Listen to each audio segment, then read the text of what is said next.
I'm Courage, and welcome to the Answer the Call podcast. Join me in this safe space as we talk about everything from faith to leading a healthy lifestyle to relationships. After this episode, you'll be one step closer to answering the call God has for you.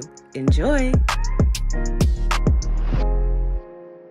Hi, everyone. Welcome back to the Answer the Call podcast. I am your host and founder, Courage Roberts, and I'm so happy that you are joining us today.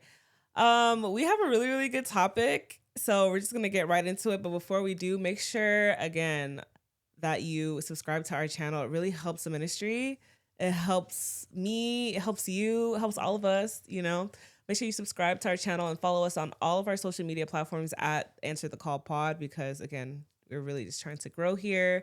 We want to walk this walk of Christ together. And we want to be a family. So please make sure that you follow us and subscribe for all the juicy episodes that we have to come. Okay, so this is a first podcast back that I am not alone on the couch. We have a very, very, very special guest. Her name is Christina Igwe. She is amazing. But I'll give you like a little rundown on her. Okay, so she is a teacher. She is a leader. She is a pastor. She's a mentor. She is a great friend of mine. She is a beautiful person inside and out. And she is just a wealth of knowledge. So this is not the first time that she's been on the podcast. It definitely won't be the last. But I just want to give you a quick rundown on my beautiful friend, Christina Igwe. Hey guys, hi. Yay. Wow, Courage, that was so nice. Was it? Yeah. LOL. So, thank you so much for having me on the podcast. It's always like a joy being here. I love the fact that I don't just get the opportunity to pour into you, but you pour into me. And I think that's a really beautiful dynamic. So I really love coming here. It's just a wonderful outlet. So thank you so much for having me. Yay. Okay, so in our last episode, we were talking about jealousy and envy and how that can really destroy someone's character. It can sow negative seeds in your community. So today, with my beautiful friend, we're going to be talking about how to build authentic community in the body of Christ. So I know a lot of times when you're new to the faith, you start going to church again, it can feel kind of daunting trying to make new friends, especially like in adulthood. But I have experience, like I mentioned before in a couple episodes ago, when I was in a season where I didn't have any friends and I was just all alone, and I didn't know how to navigate my walk with Christ because I just felt like I was isolated. So now that I have my friend here, and she'll be able to, have that conversation with us and give us some insight on how to build authentic friendships, because, it's not really nice to be by yourself. No, it's not. And it is hard making friends. Yeah. Okay. But I mean, yeah. For someone like me, I'm an introvert and I'm an awkward turtle. So so it does take a little bit of extra effort to find the right community. I think at the forefront of this, the Bible tells us in Amos chapter 3, verse 3, it says, "Can two walk together except they've agreed?" And when we're talking about biblical community and building those concrete, those solid covenant friendships, I think ultimately, number one, those friendships come from the Lord.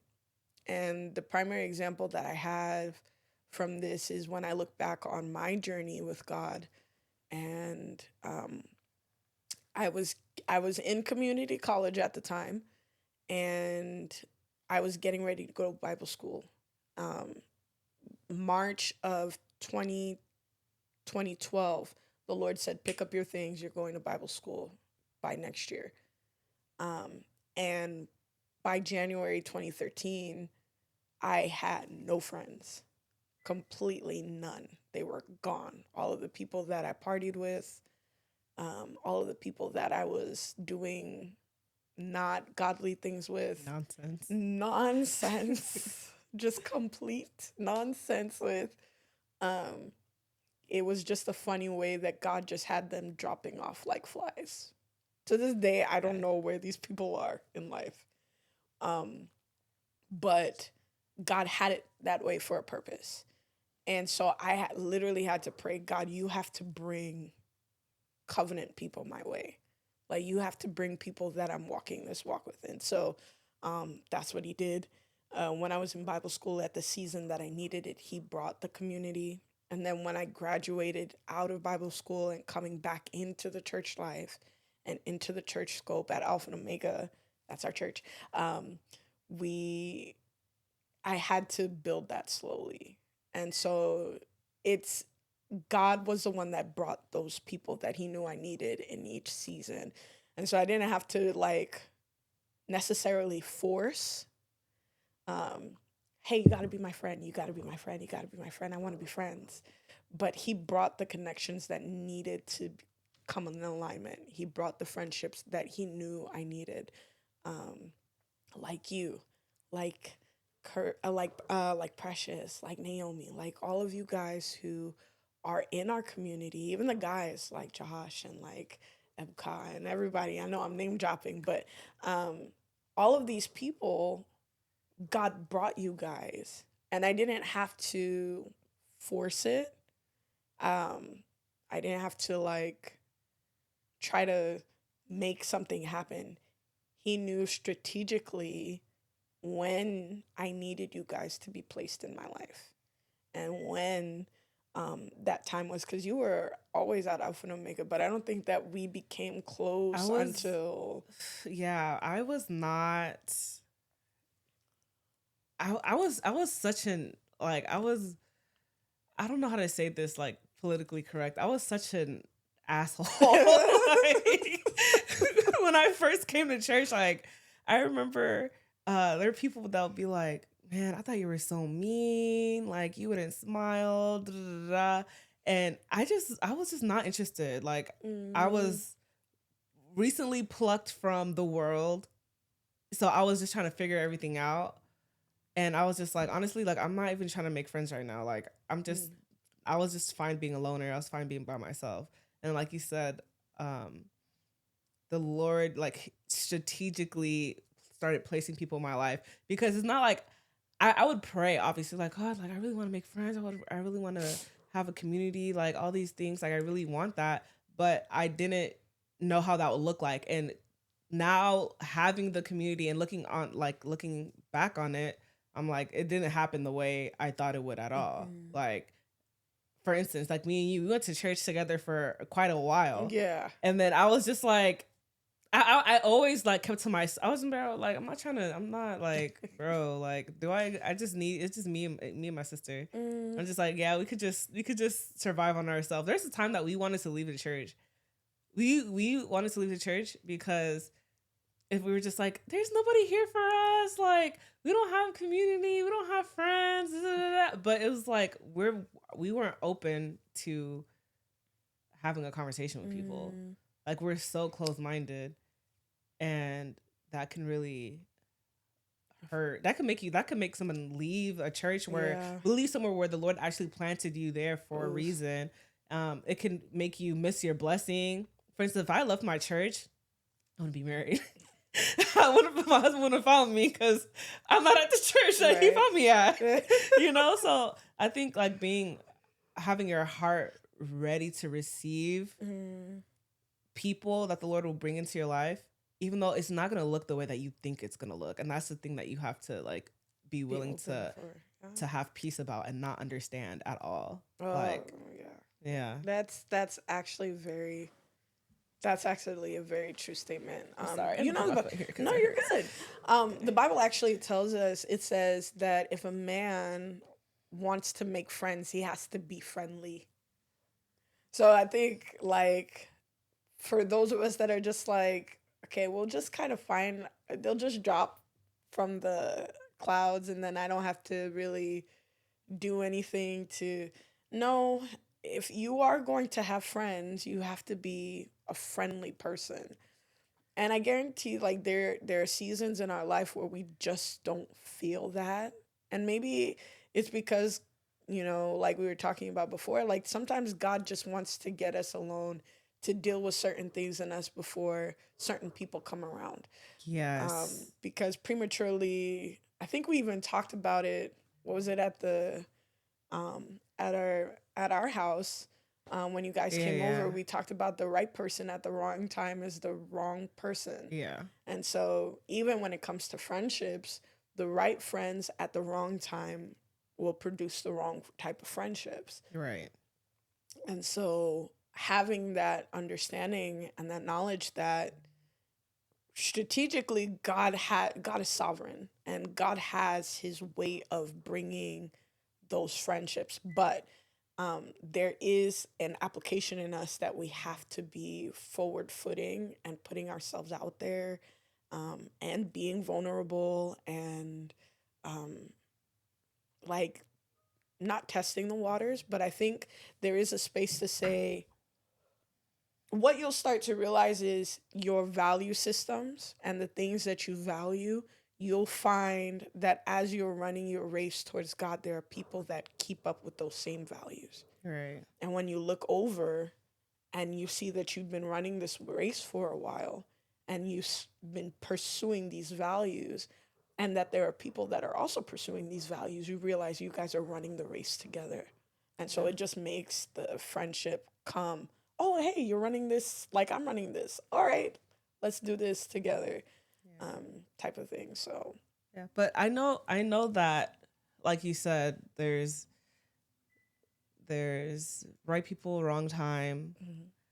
I know for me, when I first, like 2017, when I first joined, when I first like rededicated myself to the Lord, and I was, you know, figuring everything out within myself, the Lord is really working on me.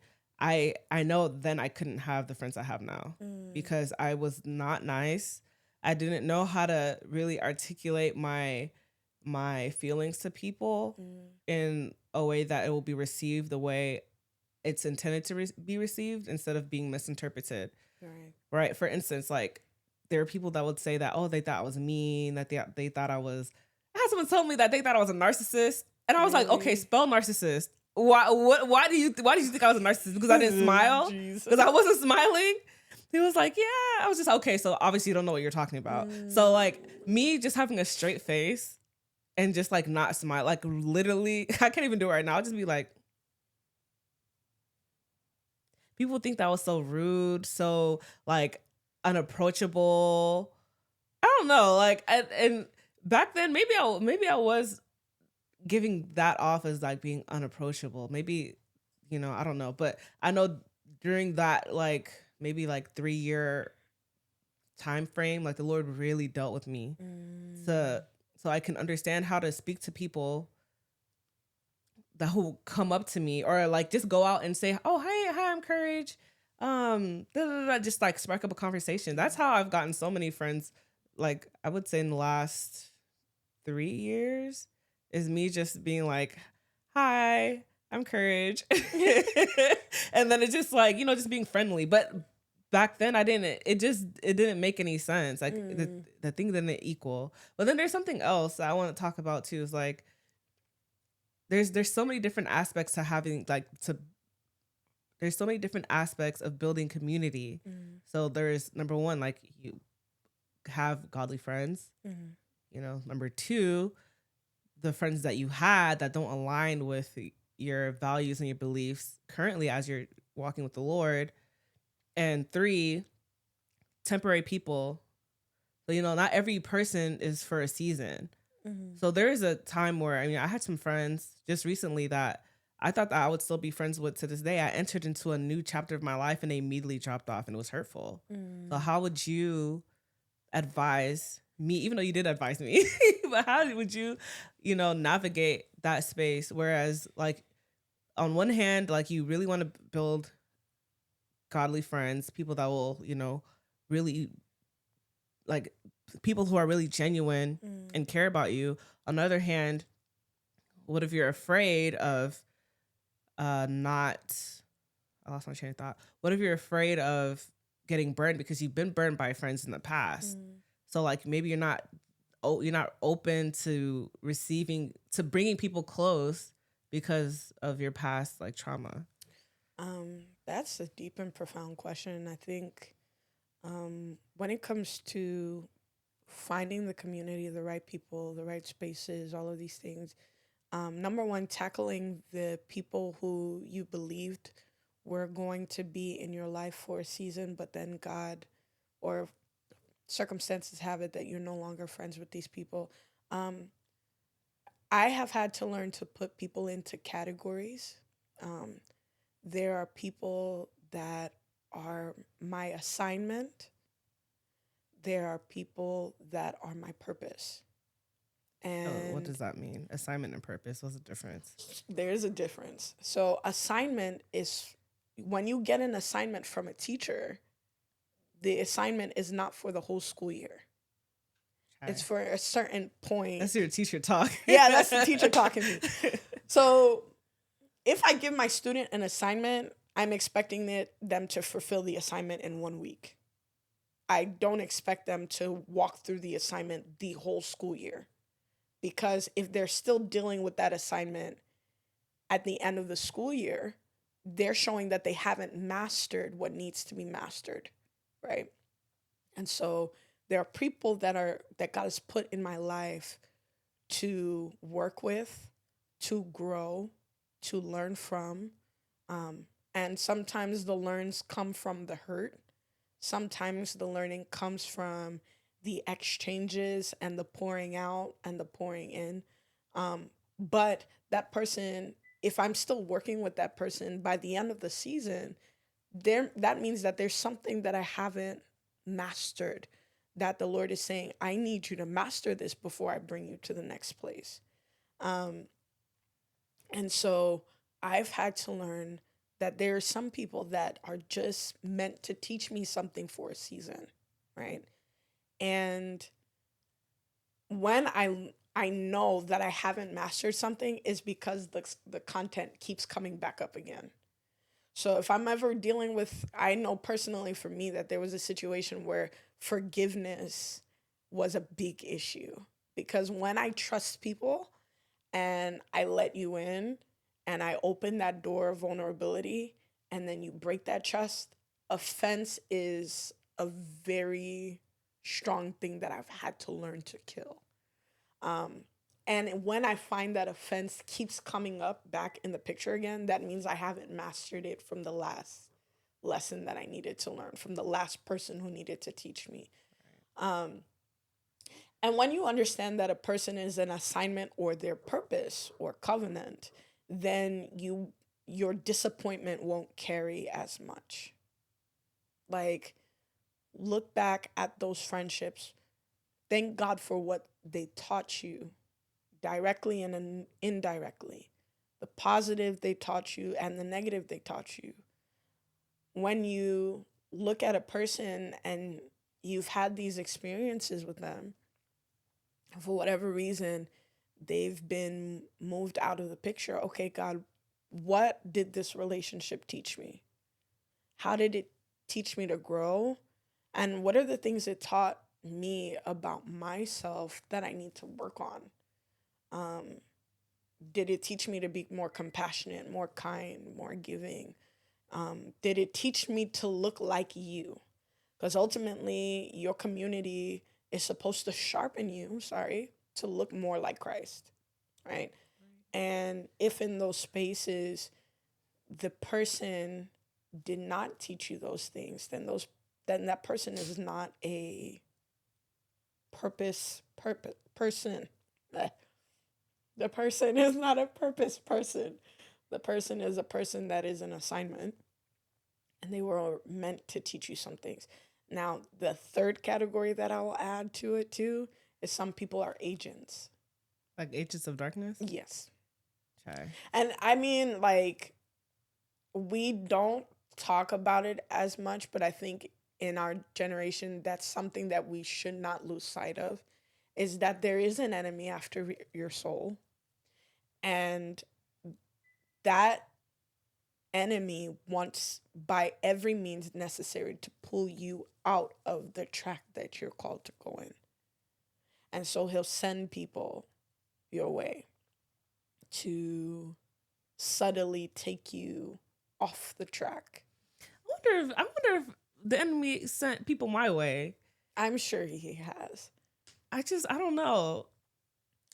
I don't know. Maybe I'm just so uh what is the word? Not lackadaisical, but I'm just so like la la la that I just probably just like all right, whatever, and moving on. Because like I said, those like I had friends recently that I thought would still be my life. I thought they would be my wedding, all the things, and then like entered to the next season, like immediately they disappeared, and I was just like, well, all right, like what can I do? I think I thank God for his provision and his protection, because sometimes you won't see those people as they are in that season. It's when you look back, Right. and then you look back and you, these people were actually agents of darkness. Wow. They were sent to destroy me. So let me sidebar. So there was this telenovela that I was watching on Netflix, right? And it's called Defying Destiny. And basically, there was this girl, her name was Maria, and she was a very smart and tenacious young woman. And she had a classmate, a schoolmate, who was kind of her competitor. So while Maria is getting all these A's in grade school, this friend is coming second best. So now the mom is influencing the competitor. You got to do something about this girl. You see, she's dusting you, she's taking you out, whatever the case may be. And so, what this girl does, literally, agent of darkness, she sets Maria up with this guy who is known to be very like promiscuous and all of these things. She sets Maria up with this guy. They end up getting together, and Maria ends up getting pregnant Hell. and ends up having to stay behind from school 1 year. So the year that she's supposed to graduate, she can't because she's now pregnant. Agent of darkness. But ain't that Maria's fault? No, because yes, in a sense, because the discernment wasn't there, but Maria's heart for people was that she had a genuine heart for people. Okay, I see. Right. So she didn't think, and of course, when you're young, you don't think that people mean you harm. Right.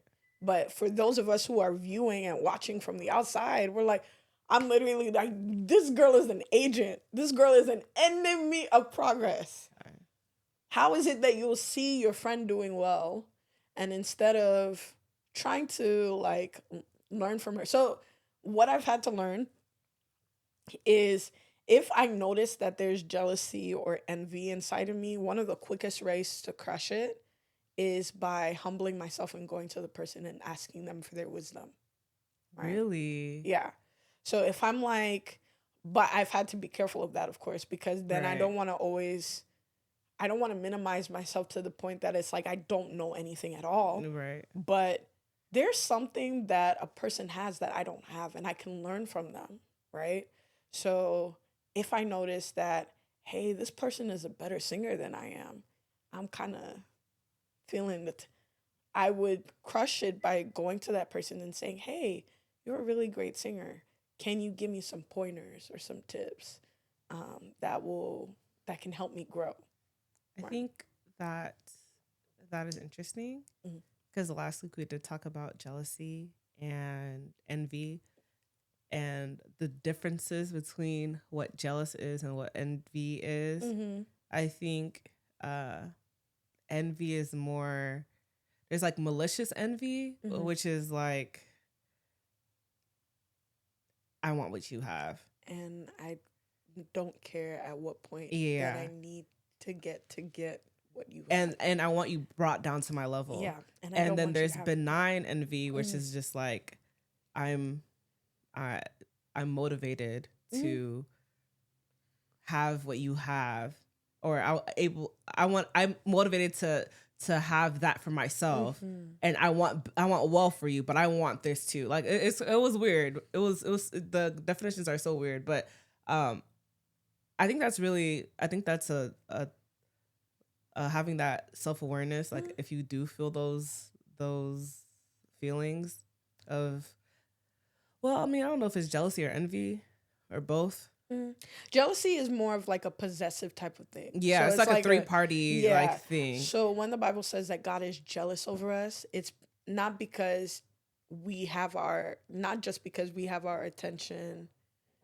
Um, it's not just because we have our attention to something or something else, but it's because we're in a relationship with Him. So jealousy, when the Bible talks to us about how jealous God is, a jealous God, meaning that He's in covenant with us, yet our attention is somewhere else, and He doesn't want that attention. Uh, what is the word?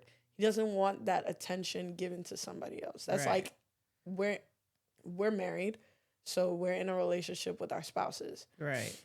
Um, I thought you said we're married. no, not I was we're like, wait, married. Christina, where are you going with this? Nah. So what the jealousy would be that Josh has a jealousy when you're talking to another guy, Right. right? Because there's a covenant relationship there. Right. Envy is a little bit different because it's kind of blurring on the lines of covetousness, like you want Yeah. what somebody else has. Yeah. Bad envy, like you said, it's I want what you have, but I also don't want you to have what you have. Right. I want Right. to knock you down a couple And I levels. want you to come down a couple of notches. Right. And so, obviously, committing all of those thoughts captive to the obedience of Christ. When one of the practical ways that I find myself working through that is by humbling myself and say, maybe there's something that I don't know that I need to learn, right? You guys have actually pushed me in my like makeup journey because I wasn't always good at it. Really? Like, no. I know I wasn't. I ain't push you. I ain't do. You know, like nah. But the challenge to be on the announcement videos and say, "Hey, Christina, you gotta work on your makeup a little bit," it helped me to look at people in our circle who do makeup well. Like Naomi does makeup really well. Very well. Shay does makeup Insanely really well. Yeah. Yeah. And I took pointers from them and I'm asking them, how do you get it to like lay? What are you using? What are your products? All of that stuff. And try to learn. Those are one of the quickest ways that I've learned to crush that. But again, knowing that you're going back to biblical community, if you know the heart of the people that are for you and stuff like that, having these type of internal things, you should be able to go to them and them not persecute you for it. Yes. Yes. Yeah. Yeah. No. Yeah. Like no. Okay. You know, because I know that's like that could be very daunting. Like not number one, you don't have any like Christian friends. Maybe you're like new into your faith, right? So you're still battling with flesh and spirit. You're still battling with like the things, the habits that you had prior to, you know, entering into the faith. So there is a stigma, honestly, and sometimes it's true, like where, you know, we could be very judgmental, very harsh on people that say that they're Christian, but they're not. It's like they're not all the way there yet. Like for instance, there's a Christian influencer, right? She's brand new she recommitted herself to the Lord, but you know, she still wears clothes that are not modest. But in the comments, people are trashing this girl. Like, yo, why are you talking about Christ when your shorts are so short? All the things. Like somebody dealing with that, it can be like, oh man, like I don't know if I'm ever gonna find friends that really just accept me for who I am, and they can counsel me and they can grow with me. I can lean on them, and then they also rebuke me with love, Right? And not with this mean, nasty, like that's just like the stigma that we as Christians have, unfortunately, because we just hold everybody to this standard of perfection. And we can't, like, us ourselves, we're not perfect. Mm. So I can never sit here and say, because like, for instance, like when I started coming to church, I I didn't care. Mm. Like I was so obviously still battling with my flesh. Mm. Like when I would do things for the church, I would make it worldly. Like Mm. everything was worldly about me, but I was in the church. So there's one time I was wearing like these ridiculous short shorts. Like it was like crazy. Mm. For our church, I go to African church, y'all. I'm Nigerian. She's Nigerian by marriage. By marriage. Haitian by birth. So like we know like what our aunties, and we get it. So I was wearing these super short shorts. Why am I wearing this? Like if I saw me now, if me now saw me back then, I'll have to pull my sis like, babe, please. Like we're gonna have to figure something out here. Because I would only say that to myself because I'm myself. Okay, anyway. So I had one of the leaders, so sweet. She's so sweet. She pulled me to the side and she just gave me a little blanket. Wrapped you. Yeah. And then that was it. And I was like, oh, okay. So I'm not supposed to be wearing stuff like this. And it was so sweet and it was so kind, Mm-hmm. But like I've heard people say like, people just like, why are you wearing that? Da, da, da, da. Don't you have home training? Da, da, da, da, da, da. Like all of these things. And then like, again, like we're talking about having a community. And that is also part of a community. You're entering a place and someone that you don't know is judging you because of what you're wearing, instead of like nicely just a sweet rebuke. Rebuke sounds so mean, but like just a like, hey babe, like Absolutely. I think there is a balance, because there, when it comes to rebuke, and the Bible says this, it says, as iron sharpens iron, so one man sharpens another. So I think the reality is, what we don't understand about that process is, when iron sharpens iron, there's a lot of friction, there's a lot of heat, there's a lot of banging and clanging against each other, only for the product or the product of the iron being sharpened, which is what you need in order to go out and do what God has called you to do. Um, I think when it comes to rebuke, though, I think we have a lot of people who have forgotten the grace that they've come from, how God had taken them out of the mud, and how He set their feet on a solid ground. A few years ago, you were dropping it like it was hot, like I was, and now you're out of it. You're supposed to be leading me with love to come out of that. Um, but I think there's a two-sided sword here, because number one, I can kindly tell you, hey sis, what's going on with the clothes today? I can tell you that, and you not receive it. right. And I remember there were conversations, not necessarily, but we've talked about modesty in Rooted before. Right. Before Rooted was what it was now, when it was just like that Rooted is small. our young adult ministry at our adults. church. Yeah.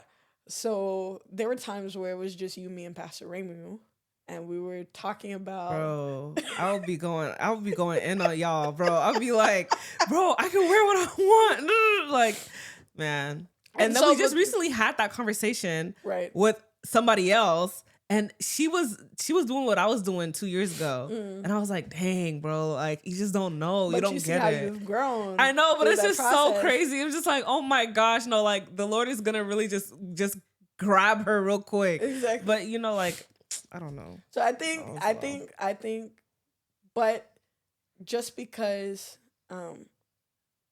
as you are and as the Lord places you, you will be the mouth of rebuke for Him, right? You will have to be the one on His behalf to say, this thing you're doing is wrong. And we're not being politically correct about it. We're not being your friends enter a fire, you're not going to say, hey, come out of the fire, it's really hot there. You're going to snatch them out. You're going to snatch them by their wig, snatch them by whatever they have to get them out that fire, because you don't want them to get burned. And sometimes rebuke doesn't always come with sweet honey sugar talk. Sometimes it's a stern, harsh rebuke. But the love of the person that is telling you that rebuke shows you it's the heart. Now there are some people in the body of Christ that are critical just for the sake of being critical and just for the sake of Yeah. being rude. I'm not talking about that. If I know that I have a relationship and a covenant with you and a relationship with you that runs deep, if you tell me certain things, it might be very hard for me to hear, but I know that I can go back and sit back and say, this person who said this to me, I know they love me. And even though they said it harshly to me and I didn't really like the way they said it, there's some truth to what they're saying. And they may not get it in that moment, but eventually they will. And that's kind of how the body works. Like Yeah. it's not always a uh it's not always that we're attacking you, which is very sad because when you've come to a place and you've had people who just slut shame you, made you feel less than yourself, all of these things, it's really hard to find that Yeah. community in that space. Um, but again, God is sovereign, so He's going to bring, like you said, the minister who just lovingly wrapped your waist without having to say a word to Right. you. But then you also know that there have been some people that God has strategically put in your life that has to have given you a hard word, not Yes. because they hate you, but because they love you and they are their assignment is to sharpen you and make you better. Yeah. Some people, I think when we're talking about this, building community, like in hindsight, like like everybody wants a community. Everyone wants Mm-hmm. a friends. They want someone to like come to their birthday party, all the things.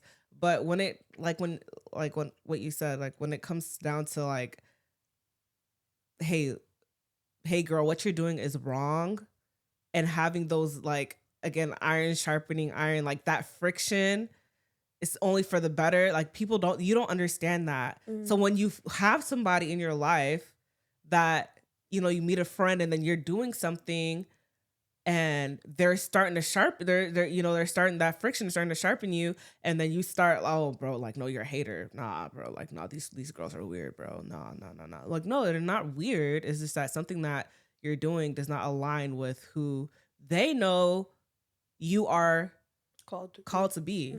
Mm-hmm. For instance, I have a friend that there was a time where this person was not this girl was doing something that I morally was not in agreement with. Mm-hmm. So like in I mean, I don't put this girl's business out there like that, but she was doing something that I like morally was wrong. And Mm-hmm. I like for reasons like, growing up and all these other things, like dealing with divorced parents and all these type of things, I'm just not aligned with ever, and I will never be aligned with ever. Mm-hmm. So, she told me that she was entertaining this thing, and for like a couple days, I was just like, bro, like, all right, whatever, just trying to be like lackadaisical with it until one day she brought it up again. And I was just like, hey, you know what you're doing is wrong. Like, what you're doing is wrong. I don't agree with it. And you are going to hellfire if you continue to do something like this. Mm-hmm. If you go down the path that you're going on, you're designing your seat in hell. And I said that with so much love and respect for this person, but I was not playing. Like I was not trying to be politically correct, like you said. And it caused a strain in our friendship, a huge strain in our friendship, because then, I was seen as being judgy. I was seen as being too churchy, like all these Christian girls, like that stigma. Mm-hmm. But it's just like I'm not being judgy. I'm telling you, like, what you're doing is wrong. I'm trying to snatch you by your wig out this hellfire. No, seriously. Because hey, I'm not at the end of the day, like we all have to answer to the Lord. Mm-hmm. We all have our day. Yeah. So I don't want my day to come and then it's pulled up. This scene of my life is pulled up, and Jesus is just like, what happened here? This is your moment to rebuke your friend, to pull her out, and you didn't. So fast forward like 5-6 months later, this friend now calls me and she tells me, Courage, what you said, you were right. I shouldn't have done X, Y, and Z. You know, like I I knew what you were saying was right, but I didn't want to hear it at the time. And she, repented, did all, like, went on a serious fast, like did all the things. And I was just like, man, thank God I really just told this girl for real. Like, thank God I was honest with her, like, no matter what. And I think people aren't ready for that. But there's something that you need, like when you have a genuine community. Like, I thank God for my community, because I know if I'm doing rubbish, all you people will drag me by my braids. What? If I'm not getting from you, from my in-laws, from my husband, from my sister, from my friends, from my pastor, from my parents, I will get it from every direction. I know I will get that from every direction. I just can't be misbehaving anyhow. I can't, because I know I'll be corrected. I think that's something that everyone needs. But in building that, you have to be open to receive that type of correction. Right. You have to be open to meeting people that may not look like what you think a community is. Like, honestly, a community could be like 2 or 3. Yeah. It doesn't have to be like 20, 50, 100. Like, who has 100? I don't know. I actually I don't feel know like that. the bigger the community is, the more complex the dynamics are. Yeah. Like, I think you notice that Jesus had the 72 that he sent out to go and preach. He had the crowds who listened, who came for the 5 loaves and the fish. They came for the miracles. He had the 72 that he empowered 2 by 2 to go and cast out devils. He had the 12 that were the pillars of the church, the apostles. And then he had the 3 that he entrusted to pray with him at his deepest moment, right? He only entrusted Peter, James, and John to come with him in Gethsemane and pray with him. He only trusted those same 3 when it came to his transfiguration and them actually seeing the glory of who he is. And so you don't need many people to show that you have community. You do need the faithful few that will guide you along the way. Now, I will say that this is a double-edged sword, because you also, as you're open to receiving correction, the person who's giving the correction, you also have to be in covenant with the person. So I'm not going to go and just start correcting random people on the street that I don't have a relationship. The Lord put me in relationship with you. And as a leader, I was saying this for the longest when it came to the ministry that I was doing, that when you're dealing with youth and young people, if you've never talked to them a day in your life and you start shouting at them and correcting them, they're going to come back at you. Right. And you're not going to like it. And you're not going to like all. it. But if you don't take the time to build the rapport, right? You don't take the time to build that relationship with this person. Hey, I noticed that this person is kind of this way. What's their story? Right. What they're about? You don't take time to learn them. By the time you actually open up to learning this person, you'll find that they're more receptive to your rebuke. Right. And I've had that so many times where there are elders, respectfully, who will go in on young people. Go in, but they've never had a relationship with them. But then when I talk to them and I'm like, okay, walk me through why you made this decision. And I'm going to also talk to you about why this decision is actually very bad for your outcome. They're more inclined to talk to me than someone who's just going in on them and not understanding their story and not understanding the back. At the end of the day, the person is a soul. So we don't just go and start correcting people for funsies, for giggles. No, like there's a burden, there's a mantle on here where we have to understand that this person is a soul, and our actions can either push them, draw them closer to the kingdom, or pull them away from it. So for the people that I have, like you said, this person that you were correcting, you have a relationship with. And the approach that you handled it with was not that You said, you're going to find out and then I'm going to let you know that I told you so. That I told you so attitude is detrimental. Because if a person knows that if I go to this person and say, yeah, you were right, they're going to be like, I told you so, then it's going to be hard for me to come back to that person and talk to them about anything else. Yeah.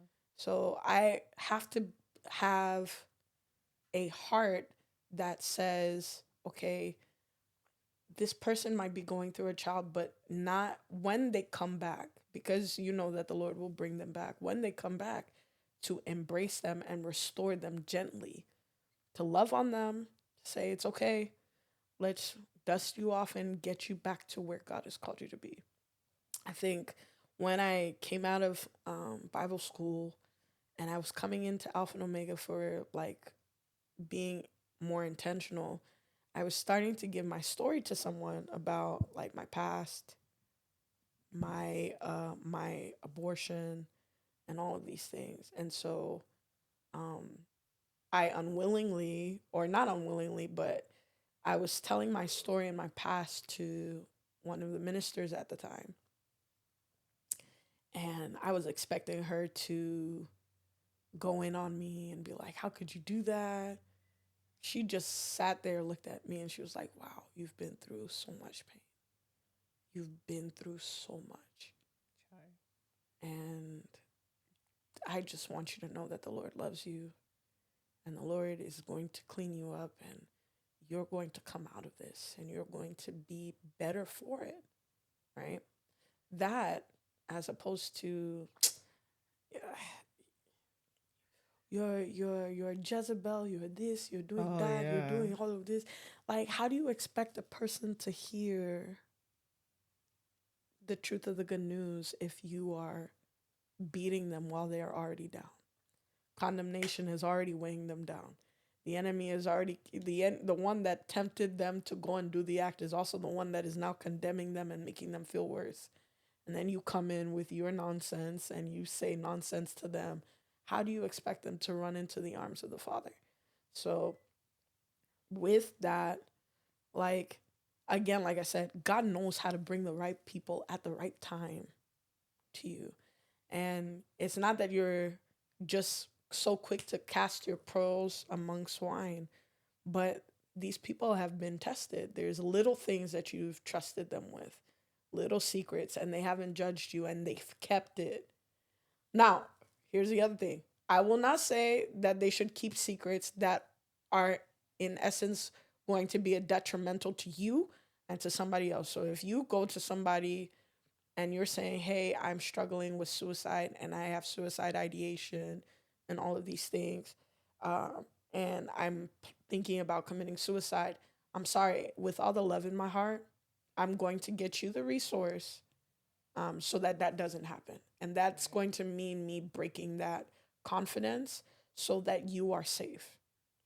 If you have plans to hurt somebody else, yeah, I can't keep that because your life or somebody else's life is in danger. So I have to say something about it. Um, but if there's something that you're dealing with that's brokenness, that's a struggle, and you come to me and you talk to me about it, then it's my job to keep it. Right. So I think, and you start off small. You don't have to start off big by giving them the big details, but you start off by showing, by seeing how well they can keep this first confidence and how they are able to steward that. And then you entrust with more later on. That's how trust builds and grows. But you don't just lavish your whole pearls among them and then see what they do with it. You have to entrust them with the small things. So it takes discernment. That makes sense. Okay. That does make sense. Yeah, I hope that answers the question. No, it does. So basically, um, because solution, because again, we are solution based. Yes. What is the solution? You're looking for friends, you've been burnt before, you're looking for a community to really grow and walk in faith with. What are the things that you should be aware of that you should be open to, that you basically like, what should you do in order to one day have a community that you feel safe with emotionally, physically, spiritually, that, you know, will be able to cover you in prayer, that also celebrate you, and there's no like weirdness, like just like a genuine community. How can someone have that? Mm-hmm. Um, First of all, prayer and asking the Lord for wisdom and guidance on number one, the right community. Um, there will be a bearing in your spirit, a bearing of witness, like this is where I'm supposed to be. That's number one. Number two is, like I said before, your values have a big role to play. They play a lot more of a role than we actually think. Um, who you are as a person and who you want to be in your value system will attract those people, right? Um, Rick Warren says in his book, The Purpose Driven Church, he says that when a pastor is pastoring, the pastor attracts who they are, not what they want. So if the pastor is the average representation of the members of the church, right? Now, look at our pastor, think about our apostle, and then look at the average member of our church. Yeah, that's right. Okay. So for you in your life, you're the pastor of your life, right?